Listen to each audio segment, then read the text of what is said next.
19살에 소리가 좀 많이 울리네요.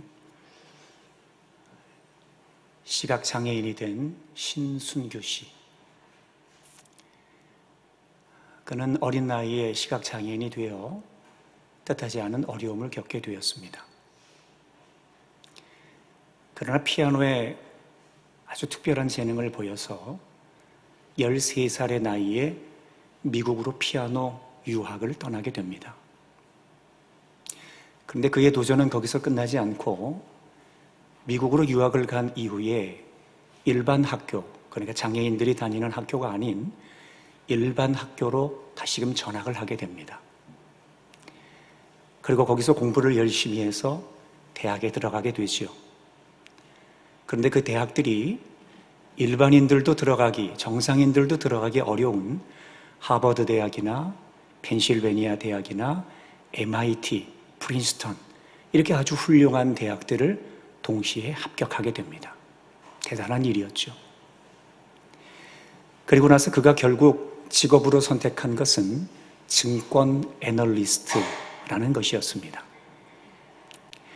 증권 애널리스트라는 것은 여러 증권들이 있는 가운데 증권이 어떤지 분석하는 일을 하는 것이 애널리스트가 하는 일입니다. 여러 사람들과 기자들이 질문을 했습니다. 아니, 그 정도 좋은 학벌이면 훨씬 더 좋은 직업과 좋은 배경을 간직할 수 있을 텐데 왜 하필이면 애널리스트를 택했습니까? 그가 대답하기를, 애널리스트라는 직업은 아직까지 시각장애인이 한 명도 선택하지 않은 직업입니다. 시각장애인들이 한 번도 못했다는 것은, 한 명도 그 일을 못했다는 것은 어느 누구도 시도조차 하는 것이 어렵게 느껴졌기 때문이라는 것이죠. 그래서 제가 애널리스트가 되어서 많은 시각장애인들에게 첫 번째 성공 사례가 되고 싶었습니다. 그래서 제가 애널리스트가 되는 것을 보고 저와 똑같은 다른 시각장애인들도 나도 할 수 있겠구나 하는 무언가 희망을 가질 수만 있다면 좋겠다 생각해서 저는 이 직업을 선택했습니다. 라고 말을 합니다. 그래서 그는 현재 세계적인 JP 모건의 증권 애널리스트로 열심히 일을 하고 있습니다. 그런데 문제는 여기서부터 사실 시작입니다. 그가 아무리 좋은 학벌과 좋은 직업을 가지고 있다고 하더라도 그는 아침에 일어나서 직장까지 올 때 항상 절망감을 경험합니다. 왜냐하면 그가 앞이 보이지 않기 때문입니다. 그는 자기 차를 가지고 운전할 수도 없습니다. 그래서 항상 지하철을 타고 다닙니다. 아침마다 지하철을 타고 다니면서 사람들의 발에 걸려 넘어지기도 합니다. 때로는 자기가 도착하고 내려야 되는 정거장보다 한 정거장 더 가서 내리기도 합니다. 때로는 사람들에 치여서 나쁜 소리, 싫은 소리도 듣기도 합니다.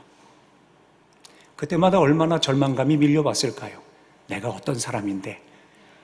일반 정상인 같으면 그런 생각을 가질 수가 있겠지요. 그런데 그는 그런 절망감을 경험할 때마다 그의 가슴 속에 간직한 말 한마디를 늘 떠올렸답니다. 그것은 빈스 롬바르디라는 미식 축구 감독의 한 말인데 이와 같은 말입니다. 목적에서 눈을 떼면 보이는 것은 장애물 뿐이다. 멋진 말이죠. 목적에서 눈을 떼면 보이는 것은 장애물 뿐이다. 그러니까 우리의 인생을 살아가면서 우리 많은 사람들은 장애물을 겪을 수밖에 없습니다. 그런데 그 장애물을 딛지 못하고 장애물 때문에 힘들어하는 사람은 결국은 장애물 때문에 그의 인생이 거기서 추락하고 마는 것입니다. 더 이상 발전은 없습니다. 그러나 분명한 인생의 목적을 가지고 있는 사람은 앞에 놓인 작은 장애물들을 옆으로 치우고 목적을 향해 다시 나아갈 수 있다는 겁니다. 혹시라도 거대한 장애물이 있다 할지라도 그 장애물을 돌아서라도 목적을 향해 다시금 나아갈 수 있게 된다는 것이죠.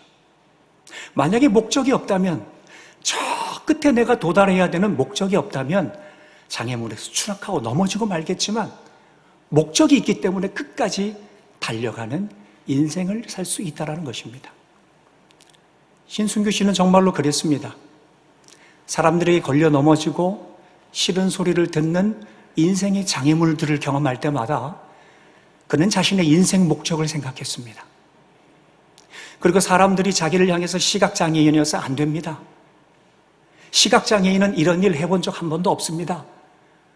라는 장애물을 만날 때마다 그는 돌아서라도 자기가 바라보고 있는 목적을 향해 끝까지 달려갔다라는 것입니다. 그것이 그의 성공 비결이었습니다. 근데 제가 그의 책을 보다 보니 이러한 목적을 갖게 된 데에는 아주 특별한 이유가 있었습니다. 어린 시절에 맹학교를 다닐 때였습니다. 맹학교를 다니는데 목사님께서 오셔서 설교를 하게 되었죠. 그날 목사님의 설교 본문은 요한복음 9장 1절, 2절, 3절의 말씀이었습니다. 우리 그 말씀을 같이 한번 좀 봤으면 좋겠습니다. 요한복음 9장 1절, 2절입니다.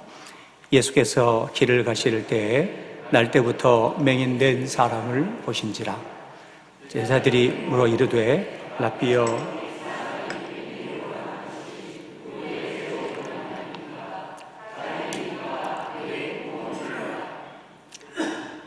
이 말씀을 듣고 신순교 씨는 귀가 뻥 뚫렸습니다.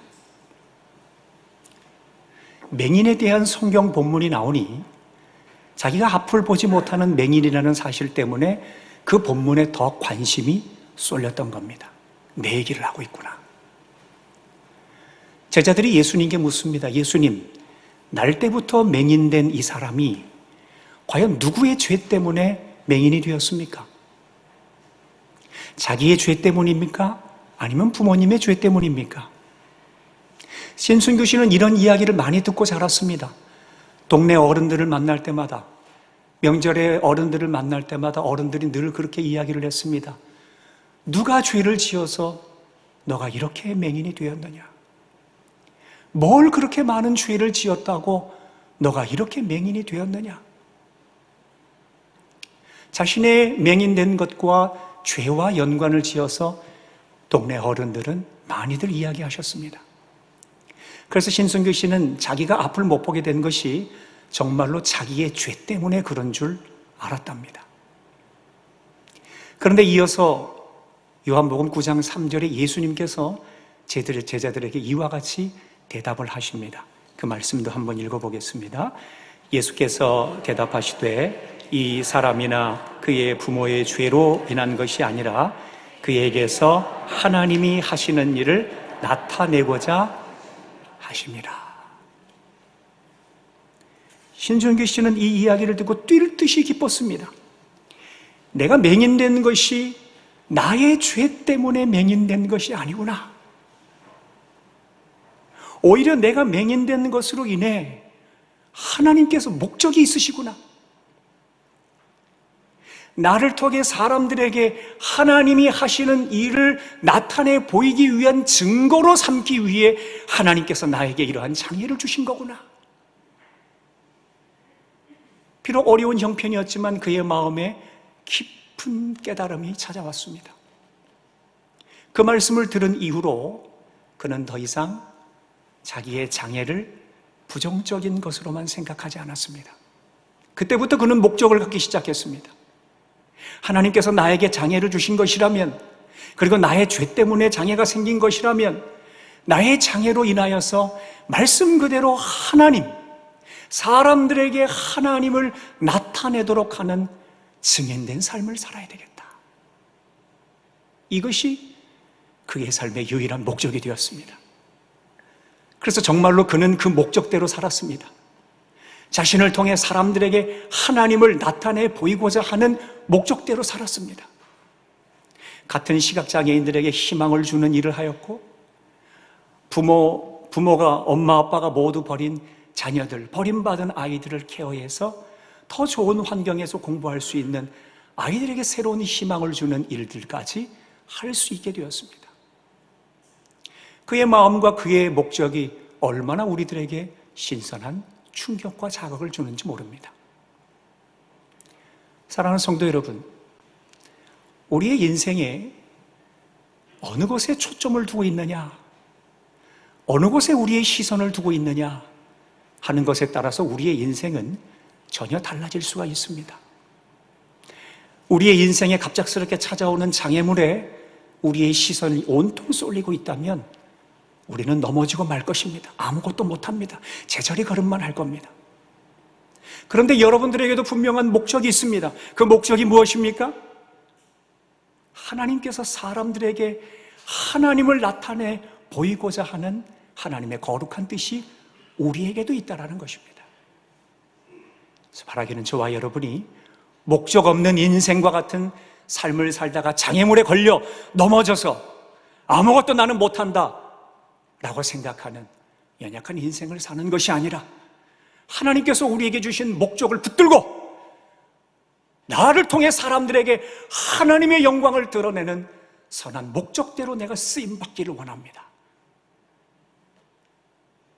하는 귀한 목적을 품는 인생들이 되실 수 있기를 우리 주님의 이름으로 간절히 축원합니다.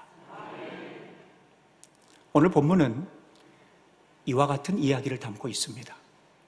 과연 우리가 초점을 두고 있는 것이 장애물에 초점을 두고 있느냐 아니면 목적에 초점을 두고 있느냐 하는 것에 대해 오늘 본문은 이야기하고 있습니다. 오늘 본문의 배경은 예루살렘 교회입니다.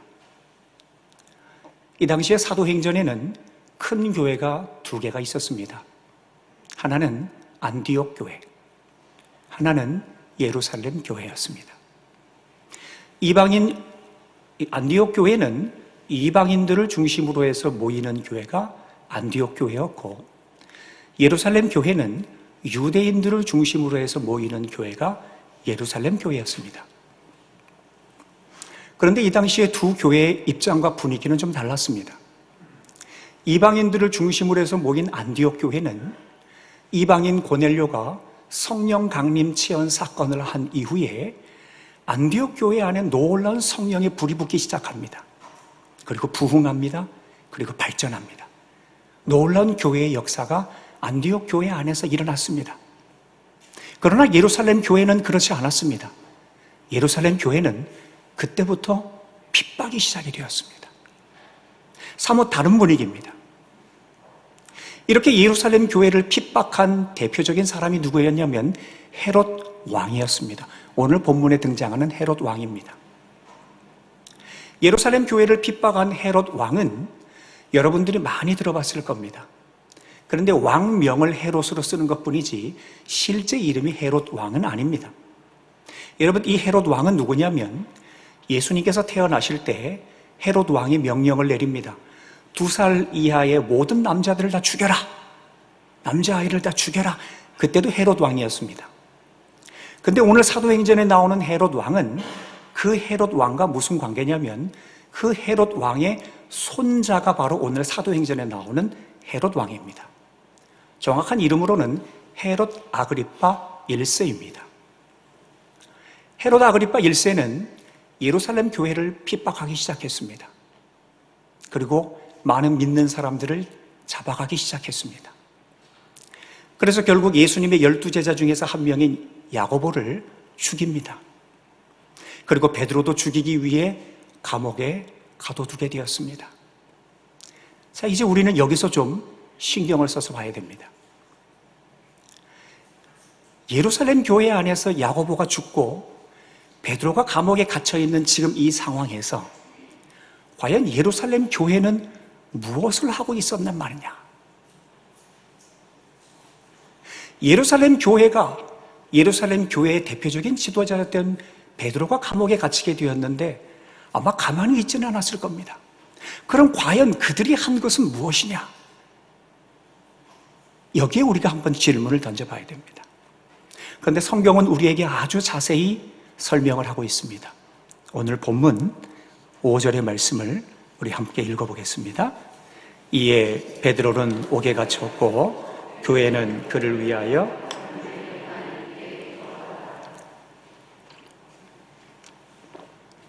뭐라 그럽니까? 예루살렘 교회가 뭐 하고 있었다 그럽니까?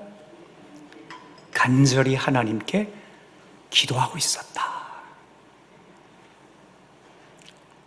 여러분, 우리 흔히 그리 생각하죠. 기도가 무슨 능력이 있어? 기도한다고 달라질 게 뭐가 있어? 기도한다고 감옥에 갇혀있는 베드로가 나오기나 할 것 같아? 그러나 우리의 일반적인 우리의 생각을, 우리의 지성을 무너뜨리는 역사가 오늘 본문에서 일어나는 겁니다. 그런데 오늘 기도에 대해서 이야기하는 것은 5절만 이야기하는 게 아닙니다. 오늘 본문 12절에 한 번 더 기도에 대해서 이야기하고 있습니다. 12절을 한번 읽어보겠습니다. 깨닫고 마가라 하는 요한의 어머니 마리아의 집에 가니 여러 사람이 거기에 모여 기도하고 있더라. 아멘. 여러분, 그러니까 야고보가 순교를 당하고 베드로가 감옥에 갇혀 있는 동안에 예루살렘 교회가 한 것은 온 전심을 다해 하나님께 기도했다라는 겁니다. 그리고 예루살렘 교회 성도들이 각각의 집에 모여서 온 마음을 다해서 간절히 하나님께 기도했다라는 겁니다. 그게 5절과 12절에 있는 내용입니다. 자, 그런데 오늘 하나님께서는 우리에게 아주 기도의 역사가 무엇인지를 친절하게 설명하고 계십니다. 5절과 12절에 예루살렘 교회와 성도들이 베드로를 위해서 기도할 때 그럼 과연 어떤 일이 일어났느냐? 그게 오늘 6절과 11절까지의 내용입니다. 그러니까 예루살렘 교회 성도들이 함께 모여 간절히 하나님께 기도하기를 시작할 때, 그리고 예루살렘 교회 성도들이 각각의 가정에서 베드로를 위해서 함께 합심하여서 기도할 때 놀라운 하나님의 역사가 6절부터 11절까지 일어났다라는 겁니다. 여러분, 그게 뭡니까? 하나님께서 부리시는 천사를 하나님께서 베드로에게 보내신 겁니다. 그리고 사람의 능력으로, 사람의 이성으로는 도무지 이해할 수 없는 일을 하나님께서 그 자리에 펼치신 겁니다. 하나님께서 부리시는 천사를 보내서 베드로가 그 감옥에서, 도무지 우리가 예상하지 못했던 감옥에서 빠져나오게 해주시는 은혜를 베풀어 주셨다는 겁니다. 여러분, 이게 중보 기도입니다. 여러분, 중보 기도라는 것은 어떤 한 가지의 기도 제목을 두고 온 교인들과 성도들이 한 마음을 가지고 간절히 하나님께 기도하게 되면 하나님께서 그 기도 가운데 반드시 응답하시고 역사하신다는 겁니다. 그게 중보 기도입니다.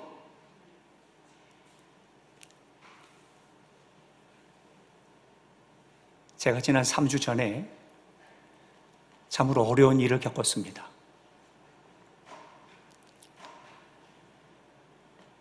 음식이 안 넘어가는 겁니다. 밥을 먹고 싶은데 밥을 못 먹습니다. 안 넘어갑니다. 그 기간을 한 2주를 보냈습니다. 2주. 음식이 안 넘어가다 보니 먹을 수 있는 것은 유산균 음료 하나와 비스켓 몇 조각이었습니다. 그거 가지고 하루를 버텼습니다. 하루를. 배를 움켜쥐면서 기력이 없으니까 그냥 잠만 자는 겁니다. 계속. 음식을 먹을 수가 없는 거예요. 2주 동안.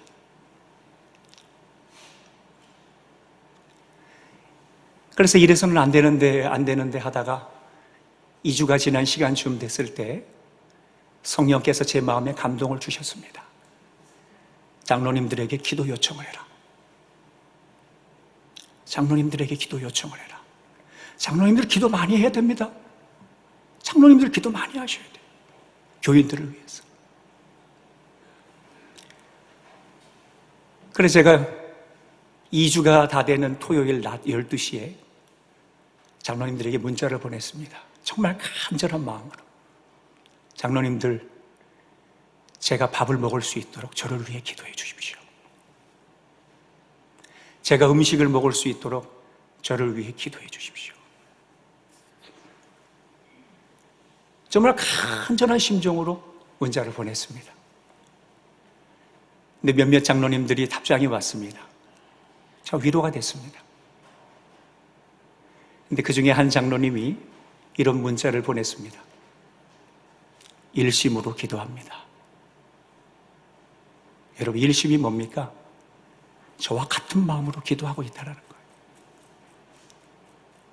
제 고통을 얼마나 이해하시는지는 잘 모르겠지만 그러나 일심으로 기도하고 있다는 그 말에 제가 너무 큰 위로가 됐습니다. 기도하겠습니다도 아닙니다. 이제까지 기도하고 있는데 계속 기도하겠다라는 뜻입니다. 어떤 장로님들은 제 문자를 보고 눈물을 펑펑 흘리면서 울었다 합니다. 음식을 못 먹는다 하니까. 그런데 놀라운 일이 일어났습니다. 장로님들에게 문자를 보내고 나서 그날 저녁부터 제가 음식을 먹기 시작한 겁니다. 밥 한 숟갈도 넘기지 못하고 음식 하나도 넘기지 못했던 제가 그때부터 음식을 먹기 시작한 겁니다. 그것도 조금 먹는 게 아니라 많이 먹기 시작한 겁니다. 그렇게 일주일 음식을 꾸준히 먹어서 오늘 강단에 선 겁니다. 아니면 오늘 서지도 못했습니다. 그래서 하나님께 제가 감사했습니다. 하나님, 저를 강단에 세우시려고 우리 장로님들의 기도를 들으시고 역사하셨군요. 나중에 알고 보니 우리 장로님들이 제가 그렇다라는 소식을 듣고 우리 교우들에게 기도 요청을 또 부탁하셨던 것 같습니다. 기도하라고. 그래서 어떤 권사님은 장사를 하시면서 교인들을 만날 때마다 이야기를 했답니다. 목사님 음식 먹도록 기도해라.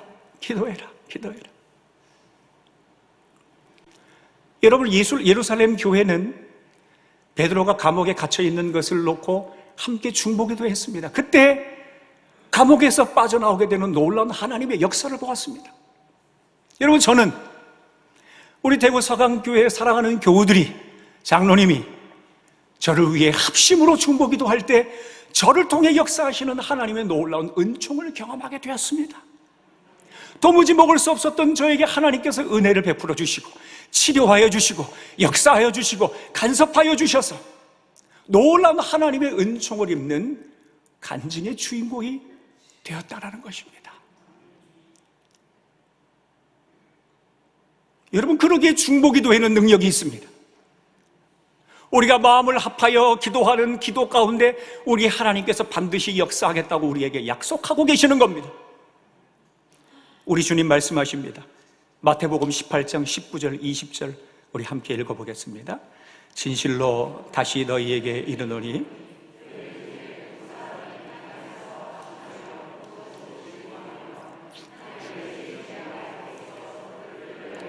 이루게 하시리라. 두세 사람이 내 이름으로 모인 곳에는 나도 그들 중에 있느니라. 아멘.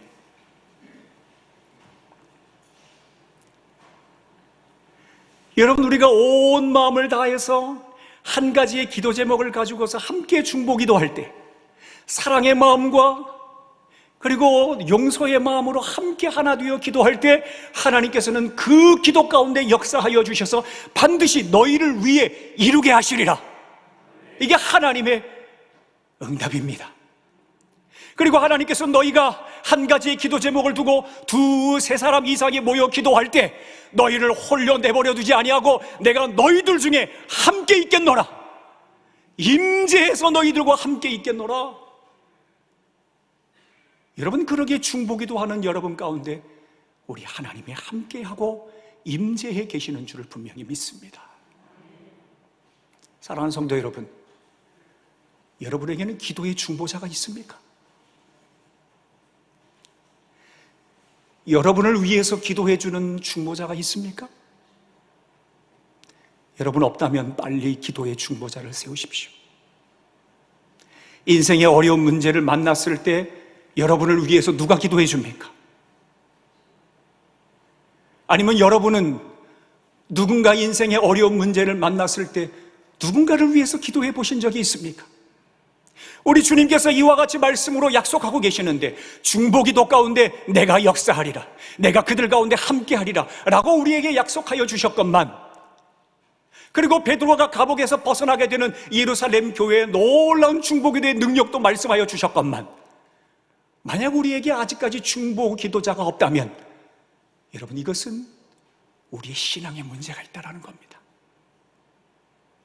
바라기는 할 수만 있다면 기도 중보자를 세우십시오. 두세 명, 세네 명 믿을 만한 사람으로, 여러분의 이야기를 다른 사람에게 옮기지 않을 믿을 만한 사람으로 중보 기도자를 세우십시오. 그리고 그들을 위해 기도하십시오. 그리고 여러분들이 어려운 문제를 만날 때마다 그 중보 기도자에 대해 기도 부탁을 하십시오. 그럼 하나님께서 그러한 중보 기도를 통해 놀라운 역사를 보여주시는 은총을 베풀어 주실 줄로 믿습니다. 바라기는 저와 여러분이 이 중보 기도의 능력과 참 능력을 경험하는 복된 인생이 되실 수 있기를 주의 이름으로 축원합니다. 자, 그런데 모든 교회가 마찬가지입니다. 믿음으로 기도하는 사람이 있는가 하면 믿음이 있다 하지만 의심을 가득 품고 기도하는 사람도 있습니다. 원래 예루살렘 교회도 그랬습니다. 믿음으로 기도하는 사람만 있는 줄 알았는데 그들 중엔 의심하는 사람들도 있었습니다. 오늘 본문 14절, 15절의 말씀을 한번 읽어보겠습니다. 베드로의 음성인 줄 알고 기뻐하여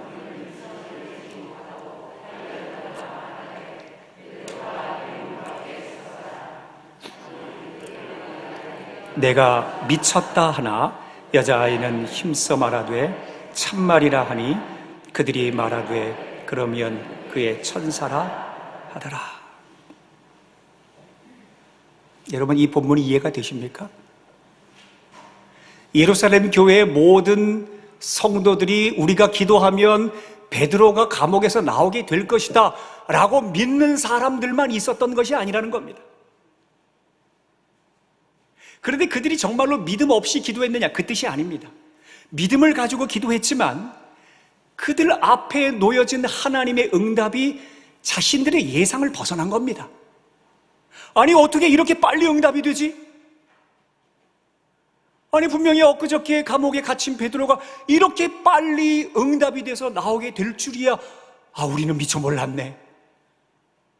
그러기에 그곳에 모여 있었던 기도하는 사람들이 그 어린 아이를 향해 내가 미쳤구나. 아무리 기도하지만 이렇게 응답이 빨리 될 줄이야 몰랐기에 그들은 그 아이를 향해 미쳤구나 라고 말할 수밖에 없었다라는 것입니다. 여러분, 이것이 하나님의 응답입니다. 우리가 기도할 때 나타나는 하나님의 응답은 항상 우리의 예상을 벗나갑니다. 우리의 예상은 이때, 이 시간에, 이 어려운 상황에 응답이 돼야 됩니다라고 말하지만, 그러나 하나님의 응답은 우리의 예상을 훨씬 뛰어넘습니다. 빨리 응답이 되기도 하고 더디게 응답이 되기도 하고 우리가 알지 못하는 사이에 응답이 되는 역사로 나타나시는 것이 하나님의 응답이라는 겁니다.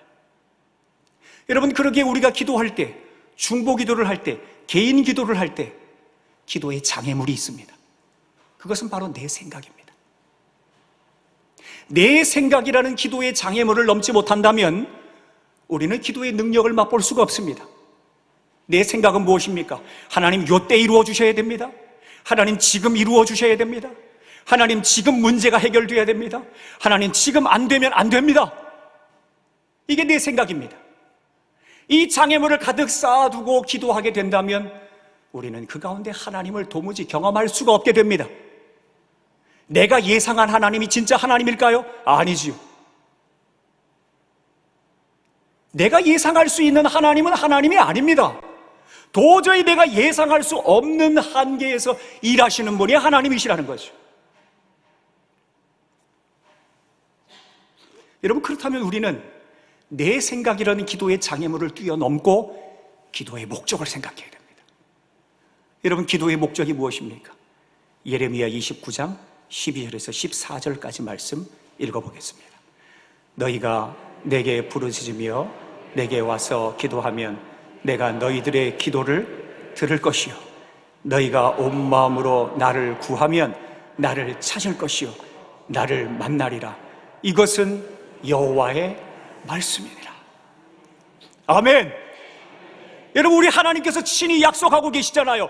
내가 기도하면 내가 너희들의 기도를 듣겠다. 여러분, 이것보다 더 큰 확신이 어디 있습니까? 기도하면 내가 너희들의 기도를 들을게.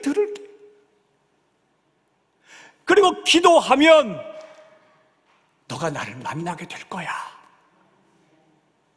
여러분, 이것보다 더 큰 확신과 기도의 목적이 어디 있습니까?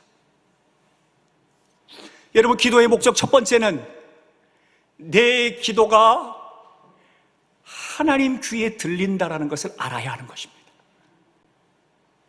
여러분, 그런데 그냥 기도하는 게 아닙니다. 명상하듯이 기도하는 게 아닙니다. 여러분, 간절한 일이 생기면 조용히 명상하듯 기도합니까? 아니지요. 간절한 일이 생기면 부르짖을 수밖에 없습니다. 하나님! 주님! 기도할 수밖에 없어요. 여러분, 우리의 마음을 다해서 온 마음을 다해 부르짖으며 기도할 때 우리 하나님께서 우리의 기도를 들으신다는 겁니다. 여러분의 기도가 하나님의 귓가에 들릴 수 있도록 간절히 기도하실 수 있길 바랍니다. 또한 우리가 온 마음을 다해서 하나님을 찾으면 우리는 우리의 삶을 통해서 역사하시고 만나주시고 은혜를 베푸시는 그 하나님을 만나게 될 줄을 믿습니다. 여러분, 이것이 기도의 목적입니다. 우리의 모든 기도의 장애물, 내 생각이라는 기도의 장애물을 다 뛰어넘고 그저 내가 해야 되는 것은 온전히 부르짖어 내 기도가 하나님의 귓가에 들리기만 하면 됩니다. 내가 온 마음을 다해 기도할 때 하나님 나를 만나 주실 줄을 믿습니다. 이것만 붙들고 기도하면 된다는 겁니다. 언제 이루어 주세요? 언제 응답해 주세요? 그러다가 하나님 안 계신 거 아니야? 이런 어리석은 인생 살지 말고 그저 이 두 가지만 생각하라고 말씀하고 있다는 것입니다. 사랑하는 성도 여러분, 중보기도에는 능력이 있는 줄을 믿습니다. 누군가를 위해서 기도하십시오. 그리고 여러분의 어려운 인생의 문제, 누군가에게 중보기도자를 세워 그분들에게 기도를 요청하십시오. 그래서 중보기도의 능력을 여러분의 삶을 통해서 경험하게 되는 복된 주의 사람들이 되시고, 뿐만 아니라 여러분의 기도에 장애물이 생기지 않도록 여러분의 생각을 걷어내십시오. 그리고 기도의 목적만 생각하십시오. 내가 부르짖어 기도할 때 하나님께서 내 기도를 반드시 들어주실 줄을 믿습니다. 그리고 내가 온 마음으로 하나님께 구할 때 하나님 반드시 나를 만나 주실 것을 믿습니다. 이거 하나만 붙들고 장애물을 뛰어넘는 목적만을 바라보며 하나님의 영광을 위해 귀하게 쓰임받는 저와 여러분이 다 되실 수 있기를 우리 주님의 이름으로 간절히 축원합니다.